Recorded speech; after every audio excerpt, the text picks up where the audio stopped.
እስከዛሬ በአረንጓዴ አሻራ መርሃ ግብር የተተከሉትን ጨምሮ በሚቀጥሉት ጥቂት ዓመታት የሚተከሉ ችግኞችን ቁጥር 65 ቢሊዮን ለማድረስ እቅድ መያዙን ጠቅላይ ሚኒስትር አብይ አህመድ የዘንድሮውን የአረንጓዴ አሻራ መርሃ ግብር በቢሾፍቱ ከተማ ባስጀመሩበት ወቅት ገልጸዋል።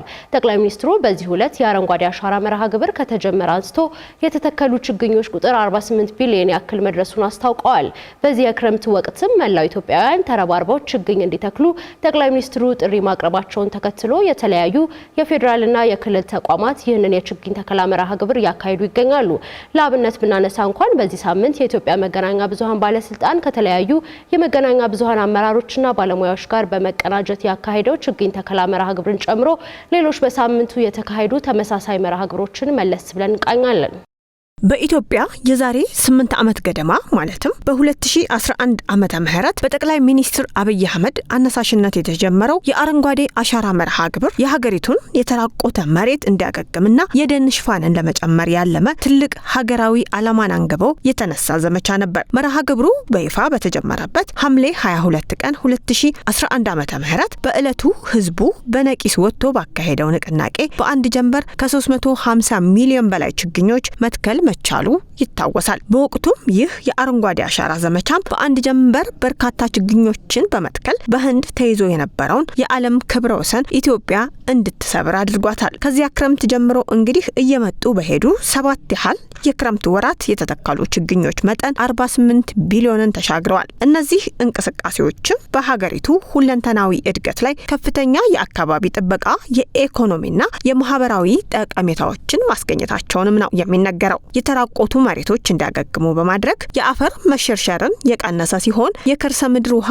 እንዲሞላና ምንጮች እንዲፈልቁ እንዲሁም የደረቁ የውሃ አካላት እንዲያገግሙ አድርጓል። እንዲሁም በከፍተኛ ሁኔታ አሽቆልቁሎ የነበረው የኢትዮጵያ የደን ሽፋን በመርሃ ግብሩ አማካኝነት በአውሮፓውያኑ 2019 ከነበረበት 17.2 በመቶ ወደ 25 በመቶ ገደማ ያደገ ሲሆን በ2030 ደግሞ የሀገሪቱን የደን ሽፋን 30 በመቶ ለማድረስ በትኩረት እየተሰራ እንደሚገኝም ይገለጻል። በተጨማሪም ከፍተኛ መጠን ያለው የካርቦን ዳይ ኦክሳይድ ጋዝን በመምጠጥ የአየር ብክለትንና የሙቀት መጨመርን ለመቀነስ መርዳቱም ነው የሚነገረው። ታዲያ ይህ በርካታ ጠቀሜታዎች ማስገኘቱ የሚነገርለት የአረንጓዴ አሻራ መርሃ ግብር ዘንድሮም መካሄዱ የሚቀጥል ሲሆን በዚህ በዘንድሮ ክረምት 8 ቢሊዮን ችግኞችን ለመትከል እቅድ የተያዘበት መሆኑንም ጠቅላይ ሚኒስትር አብይ አህመድ በማስጀመሪያ መርሃ ግብሩ ላይ ተናግረዋል። 48 ቢሊዮን በነፃ ህዝብ ተባብሮ የተከለበት አንድም ሀገር ዓለም ላይ የለም።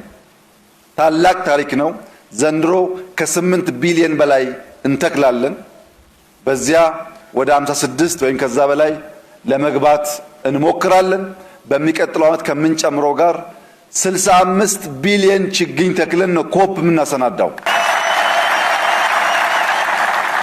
ኮፕ ኢትዮጵያ ሲዘጋጅ 65 ቢሊዮን ችግኝ መትከል የቻለች ሀገር የሚልን ዜና ለመላው ዓለም የምናበስርበት ጊዜ ይሆናል። ይህ እንዲሳካ ተመራቂዎች፣ ሙሽሮች፣ በማንኛውም ሁኔታ የምንሰባሰብ ሰዎች፣ ወጣቶች፣ ሴቶች፣ አዛውንቶች፣ ታዳጊዎች ችግኝ መትከል የስራችን አካል መሆኑን፣ ችግኝ መትከል ለልጆቻችን አንድ ቁም ነገር ማቆየት መሆኑን አምነን ከዛሬ ጀምሮ በሚደረጉ እንቅስቃሴዎች ወደን ፈቅደን ጠዋት ማታ ቀን ሳንል በርብርብ እንድንተክል። በዘንድሮ ንቅናቄ በርካታ ተቋማት በዘመቻው እየተሳተፉ የሚገኙ ሲሆን የመገናኛ ብዙሃን ተቋማትና ባለሙያዎችም የአረንጓዴ አሻራ መርሃ ግብር ያካሄዱት በዚሁ በያዝነው ሳምንት ነበር። በዚህ መርሃ ግብር ላይ መገናኛ ብዙሃን ችግኝን ከመትከል ባለፈ በአየር ንብረት ለውጥና አካባቢ ጥበቃ ዙሪያ ያለውን አስተዋጽኦም ለህብረተሰቡ ግንዛቤ በመፍጠር ሙያዊ ኃላፊነታቸውን ሊወጡ ይገባል ነው የተባለው። የኢትዮጵያ መገናኛ ብዙሃን ባለስልጣን ከተለያዩ የመገናኛ ብዙሃን አመራሮችና ባለሙያዎች ጋር በመቀናጀት ተስፋን እንትከል በሚል ሐሳብ በአዲስ አበባ ባካሄደው 8ኛው ዙር የአረንጓዴ አሻራ የችግኝ ተከላ መርሃ ግብር ላይም የተለያዩ የባለስልጣኑ አመራሮችና የተለያዩ የመገናኛ ብዙሃን የሥራ ኃላፊዎች ተገኝተዋል። እንግዲህ እዚህ ቦታ ላይ እኛ ያው ከህዝብ መገናኛ ብዙሃን ውጭ ያሉትን በተለይም የንግድ መገናኛ ብዙሃን 43 አሉኛ ጋር የበይነ መረብ መገናኛ ብዙሃን ወደ 73 አሉ። የማህበረሰብ ሚዲያ ደግሞ ከ51 በላይ አሉ። ሌሎችም እኛ ጋር የተመዘገቡ ኢቭን ከውጭ ሚዲያዎችም አሉ። ስለዚህ እነዚህን ሚዲያዎች አስተባብረን ሁልጊዜም በብዕራቸው እየከተቡ እየጻፉ ለህዝብ መረጃ እየሰጡ እያስተማሩ ወደ ትውልድ እንዲሰርጽና ዛሬ 8ኛ ዓመት ላይ ደርሰን ይህ አስደናቂ ምርታ የተመዘገበው በኢትዮጵያ በተለይም ደግሞ መገናኛ ብዙሃን አመራሮችም ሆነ ባለሙያዎች እንዲሁም እንደ ሚዲያ ሃውስም በተገቢው ሚናቸውን ስለተወጡ ነው በሚል ዛሬ ደግሞ እየተከሉ ዘገባቸውን የሚሰሩበት ሁኔታ አብረን እናመቻች በሚል ባለስልጣኑ እነዚህን አካላት ጠርቷል። ችግኝ ተከላ ያሉ ሀገር አቀፍ መርሃ ግብሮች ሲከናወኑ ወደ ህዝቡ ጆሮ በቶሎ እንዲደርሱና ተቀባይነትን አግኝተው መተግበር እንዲጀምሩ የመገናኛ ብዙሃን የአንበሳውን ድርሻ እንደሚወስዱ የገለጹት ደግሞ የኢትዮጵያ መገናኛ ብዙሃን ባለስልጣን ምክትል ዋና ዳይሬክተር የሆኑት ዮናታን ተስፋዬ ናቸው። በዚህ ቀበና ወንዝ ላይ ዝግባ፣ ጽድ፣ ፍራፍሬዎችን ተክለን ወደፊት ልጆቻችን መጣው ጥላ ስር ቁጭ ብለው የወንዙን ድምጽ እየሰሙ መጽሐፍ የሚያነቡበት እውቀት የሚቀስሙበት ሪላክስ የሚያደርጉበት አካባቢ ነውና እቺኛዋን እስከ ዛሬ ከ8 ዓመት ሙሉ ከተከል ነው ለየት ያረጋታል።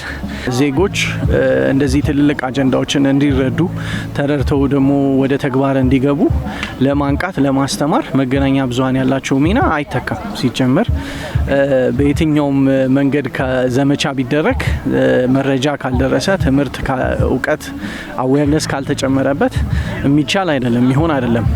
ከሱ ባለፈ ደግሞ ልክ እንደ ዛሬው አብረው ከኛ ተቋም ጋር ከሌሎችም ተቋማት ጋር ደግሞ በጋራ ሲያደርጉ አራያነትም ያለው ተግባር ነው። ያንንም ደግሞ በፕሮግራሞቻቸው በዜናዎቻቸው ሲያስተላልፉ እንደዚሁ ተጨማሪ ጥቅም የሚኖረው ነገር አለ። መረጃ ነጋሪ የሆነው የመገናኛ ብዙሃን ባለሙያ አረንጓዴ አሻራውን ሲያሰፍር በአንድ ድንጋይ 2 ወፍ እንደሚመታም ይቆጠራል ያሉን ደግሞ የባለስልጣኑ ዋና ዳይሬክተር ናቸው። ትልቁ ነገር ከተከልነው ችግኝ በላይ ኢምፕሊኬሽኑ ነው። ይሄ ጋዜጠኛ በተለይም የሚዲያ አመራሩና ባለሙያ ታሪክ እየከተበ ነው፣ መረጃ እየነገረ ነው፣ እያስተማረ ነው ህዝብን ለዚህ በጎ ዓላማ ስኬት የድርሻውን ሲወጣ የኖረ ነው። ግን ደግሞ ድርብ ኃላፊነት አለበት። እንደ ዜጋ ደግሞ በሰፈሩ ነዋሪ ነው፣ በአካባቢው አዲስ አበባ ነዋሪ ስለሆነ ከነዋሪው ህብረተሰብ ጋር ራሱም አንድ ፓርት ሆኖ ዳብል ሚናውን የሚጫወትበትን መንገድ ለማመቻቸት እዚሁ እየተከለ ማደራውን ደግሞ በሚገባ ተቀብሎ ጎን ለጎን እንደ ዜጋ እንደ ነዋሪ ኃላፊነቱን እንደ ፕሮፌሽናል ደግሞ ስነ ምግባሩን የጠበቀ መረጃ ማስተላለፍ ስለተቻለ ለህዝብ ዛሬ የተመዘገበው ምርታ አነሰን በዛም የሚዲያ ባለሙያውና አመራሩ ሚና ስላለበት የመገናኛ ብዙሃን በሚሰሯቸው የተለያዩ ፕሮግራሞቻቸው ህብረተሰቡን ማስተማር ማሳወቅና ማዝናናት ብቻ ሳይሆን ለሀገር የሚጠቅሙና ለትውልድ የሚሻገሩ እንደ አረንጓዴ አሻራ ያሉ መርሃ ግብሮች ላይ ሰፊ ሽፋን ሰጥተው እንዲሰሩም በዚህ መርሃ ግብር ላይ ምክረ ሀሳብ ተሰጥቷል።